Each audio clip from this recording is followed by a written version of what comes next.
ಗುರು ಬ್ರಹ್ಮ ಗುರು ವಿಷ್ಣು ಗುರುದೇವೋ ಮಹೇಶ್ವರ ಗುರು ಸಾಕ್ಷಾತ್ ಪರಬ್ರಹ್ಮ ತಸ್ಮೈ ಶ್ರೀ ಗುರುವೇ ನಮಃ.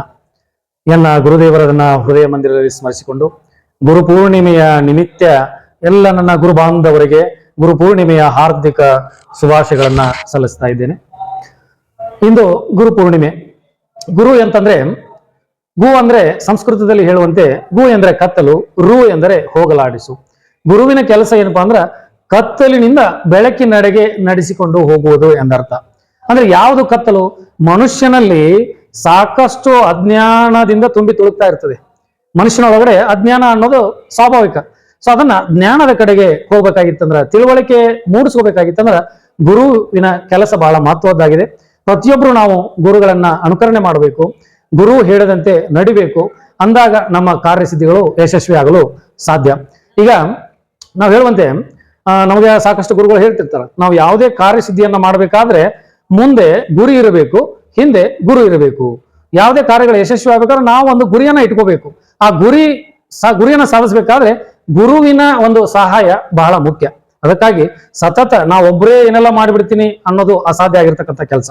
ಗುರುವಿನ ಸಹಕಾರ ಇಲ್ಲದೆ ಯಾರು ಮುಂದೆ ಬರ್ಲಿಕ್ಕೆ ಆಗೋದಿಲ್ಲ. ಯಾಕಂದ್ರೆ ಸಾಕಷ್ಟು ಉದಾಹರಣೆಗಳನ್ನ ನೋಡ್ತೀವಿ. ಈ ಜಗತ್ತಿನಲ್ಲಿ ಯಾರೆಲ್ಲ ಸಾಕಷ್ಟು ಸಾಧನೆಯನ್ನ ಮಾಡಿ ಹೋಗಿದ್ದಾರೆ ಅವರೆಲ್ಲರೂ ಕೂಡ ಗುರುವಿನ ಮಾರ್ಗದರ್ಶನಲ್ಲಿ ಮುನ್ನಡೆದಿದ್ದರ್ತಕ್ಕಂಥವ್ರು. ಶಿಶುನಾಳ್ ಶರೀಫ್ ಸಹಿತ ಹೇಳ್ತಾರ, ಗುರುವಿನ ಗುಲಾಮನಾಗದೆ ಸಿಗದು ನನಗೆ ಮುಕ್ತಿ ಅಂತ ಹೇಳಿ. ಅಂದ್ರೆ ಗುರುವಿನ ಗುಲಾಮನಾಗದೆ ಅಂದ್ರೆ ಗುರು ಹೇಳಿದಂತೆ ನಡೆದುಕೊಳ್ಳದಿದ್ದರೆ ನಮಗೆ ಮುಕ್ತಿನೇ ಸಿಗುವುದಿಲ್ಲ. ಅಂದ್ರೆ ಯಾವುದೇ ಕಾರ್ಯಸಿದ್ಧಿ ಕೂಡ ಯಶಸ್ವಿ ಆಗುದಿಲ್ಲ ಅಂತಾನೆ ಹೇಳ್ಬೋದು. ನಾವು ಸಾಕಷ್ಟು ಉದಾಹರಣೆಗಳನ್ನ ಹೇಳ್ಬೋದು. ಯಾರಪ್ಪ? ಈಗ ಶ್ರೀಕೃಷ್ಣ ಪರಮಾತ್ಮ, ಅರ್ಜುನ, ಇವರು ಗುರು ಶಿಷ್ಯರು. ಶ್ರೀಕೃಷ್ಣ ಪರಮಾತ್ಮ ಯಾವ ರೀತಿ ಒಂದು ಮಾರ್ಗದರ್ಶನ ಆ ಒಂದು ಮಹಾಭಾರತದ ಯುದ್ಧದಲ್ಲಿ ಅರ್ಜುನನಿಗೆ ತಿಳಿಸ್ಕೊಡ್ತಿದ್ದ. ಸೊ ಅದೇ ತರ ಅರ್ಜುನನು ಕೂಡ ಆ ಅತ್ಯಂತ ಅಚ್ಚುಕಟ್ಟಾಗಿ ಶ್ರೀಕೃಷ್ಣ ಪರಮಾತ್ಮನ ಮಾತುಗಳನ್ನ ತಿಳಿದುಕೊಂಡು ಯುದ್ಧದಲ್ಲಿ ಭಾಗವಹಿಸಿರತಕ್ಕಂಥ ಸಂಗತಿಯನ್ನ ನಾವು ಮಹಾಭಾರತದ ಒಂದು ಪುಸ್ತಕದಿಂದ ನೋಡ್ತೀವಿ. ಅದೇ ರೀತಿ ಗೌತಮ ಬುದ್ಧ ಆಗಿರ್ಬೋದು. ಗೌತಮ ಬುದ್ಧನ ಶಿಷ್ಯ ಆನಂದ, ಶ್ರೇಷ್ಠ ಗುರುವಿಗೆ ತಕ್ಕ ಶಿಷ್ಯ ಆನಂದ ಅಂತ ಹೇಳ್ಬೋದು. ಯಾಕಂತಂದ್ರೆ ಗುರು ಏನು ಮನಸ್ಸಿನಲ್ಲಿ, ಬುದ್ಧ ಏನು ಮನಸ್ಸಿನಲ್ಲಿ ಅನ್ಕೊಂಡಿರ್ತಾನ ಅದನ್ನ ಆನಂದನಿಗೆ ಆ ಮನಸ್ಸಿನ ಅರಿವು ಅವ್ರಿಗೆ ಗೊತ್ತಾಗ್ತಿತ್ತಂತೆ. ಅಂತಹ ಒಂದು ಶ್ರೇಷ್ಠ ಗುರು ಯಾರಪ್ಪ ಅಂತಂದ್ರೆ ಬುದ್ಧ ಮತ್ತು ಆನಂದ ಅಂತ ಹೇಳ್ಬೋದು. ಅಷ್ಟೇ ಯಾಕೆ ನಾವು ತೆಗೆದುಕೊಂಡಾಗ ರಾಮಕೃಷ್ಣ ಪರಮಹಂಸರು, ಸ್ವಾಮಿ ವಿವೇಕಾನಂದ.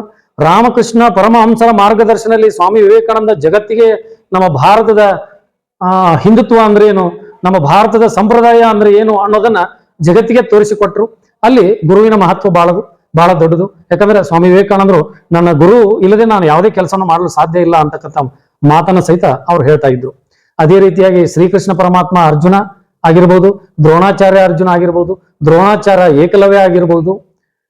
ಆಮೇಲೆ ನಾವು ತಿಳ್ಕೊಂಡಂಗೆ ಯಾರು ರಾಮದಾಸ್ ಮಹಾರಾಜರು ಹಾಗೂ ಛತ್ರಪತಿ ಶಿವಾಜಿ, ಇವರು ಒಂದು ಅತ್ಯಂತ ನಿಕಟವಾಗಿರ್ತಕ್ಕಂಥ ಗುರು ಸಂಬಂಧ.